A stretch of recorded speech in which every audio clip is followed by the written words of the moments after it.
elles attendent de leurs médias féminins, ou qu'elles le lisent, du ton et du tri. Le ton, c'est pour nous d'engager effectivement une communauté qui se ressemble, à qui on répond véritablement dans ces enjeux, mais également le tri, c'est d'avoir de l'information vérifiée, expertisée, voire faire appel à des compétences de divers horizons, sociologie, sémiologie, etc., etc. Voilà, oui, il en va du ton et du tri. Les femmes savent beaucoup de choses et elles savent exactement ce qui leur convient.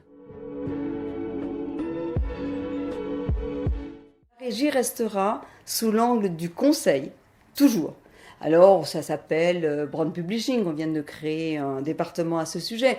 Ça peut prendre les aspects de native advertising en toute connaissance de cause.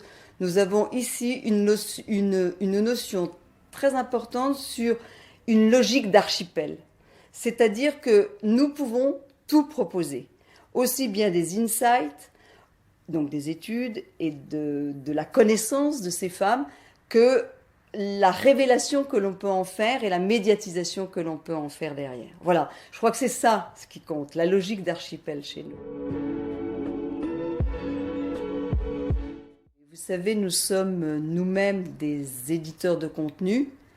Les marques et les annonceurs, donc, par conséquent, sont eux-mêmes des éditeurs de contenu.